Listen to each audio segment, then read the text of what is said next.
Swerve wants to kill a hangman. About a year ago, we really hung the hangman. Couple days ago, Page turned the page, burned down Swerve's place, took a cigar to the face. Now it's lights out at All Out to keep the law out. Tony got smart from Brawl Out. There will be blood that pours out, and there will still be beef after the fallout.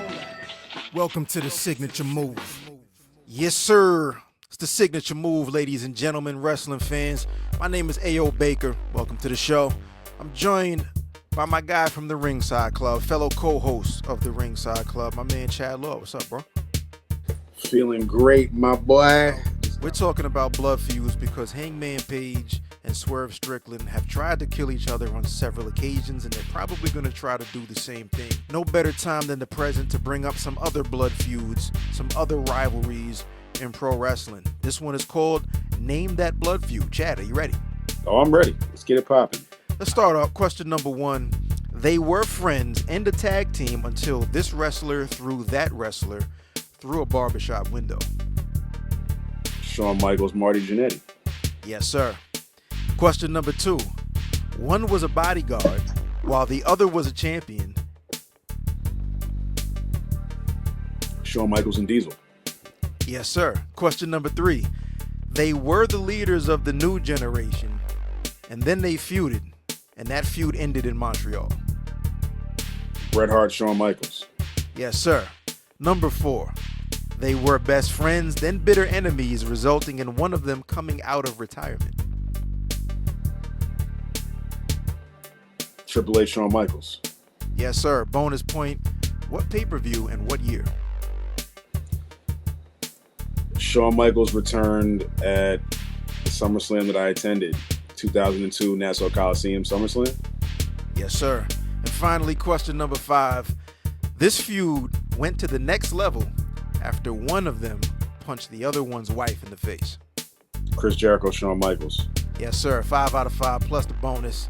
Appreciate Nice. you for coming through the signature move, man. I'm nice, man. Hold it down, man. It's the RSC. It's the Almighty. It's the signature move. That's Yes, it. sir. 2024 has been the year of hate.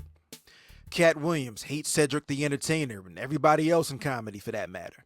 Kendrick Lamar hates Drake, plus the way that Drake walks, talks, and dresses.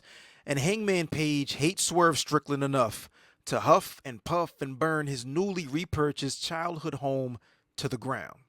Wrestling fans, my name is A.O. Baker, and this is the Signature Move Show. Now let's be clear. I don't feel sorry for Swerve. We all remember when he broke into Hangman's house and filmed himself standing over Page's baby's crib. He even admitted to sitting outside of Hangman's house as recently as the time of his second child's birth. I wouldn't trust either of these guys to share a round of beers.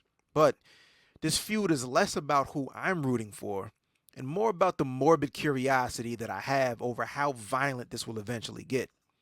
On Saturday, Swerve and Hangman collide in an unsanctioned lights-out steel cage match. That means AEW was holding zero responsibility.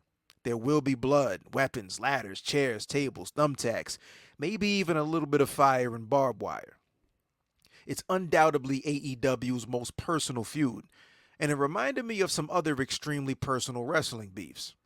As a child, The Undertaker burned Kane's face, his little brother by the way, and killed their mother and his own father by setting the family funeral home on fire. At first, he said it was an accident, but eventually admitted to doing it on purpose because he thought Kane was weak.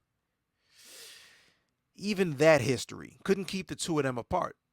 They ended up a tag team. Last match, Saudi Arabia, 2018, against Shawn Michaels and Triple H, and I'm sorry for bringing that one up. Steve Austin, Brian Pillman. Now, they were brothers in the Hollywood Blondes during their WCW days. By the time they made it to the WWF, they were both entirely different people. Steve used a steel chair to break Brian's ankle and then break into his house only to find out that Pillman had one of these. Unfortunately, they never got to settle their differences one-on-one, but would we have seen a Hollywood Blondes reunion in the WWF after the air was clear? Here's the point. How bad does it get before Swerve and Hangman are able to let each other be? And is there a world where we see the two of them on the same side in a few years? Before we get there, we have to get through All Out. I highly doubt either of them tap out to anything, so that rules out any form of submission victory for either side. So this week's signature move is the house call. I think Swerve hits Hangman with a house call and takes the W. But what if Hangman hits Swerve with the house call? It'd be an ironic but appropriate ending to this chapter. And what happens next?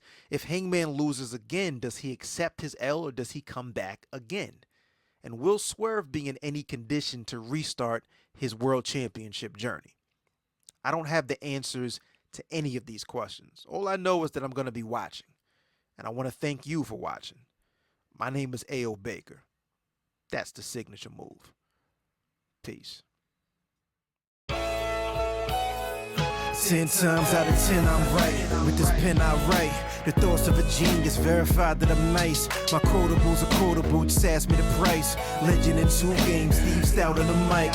I stand on my square, whatever circle I'm in. Circle the block before I step in the spot in this world of sin. Ain't here to be a victim, a villain. I'm here for business, sipping light beer like Mance Warner and pure denim.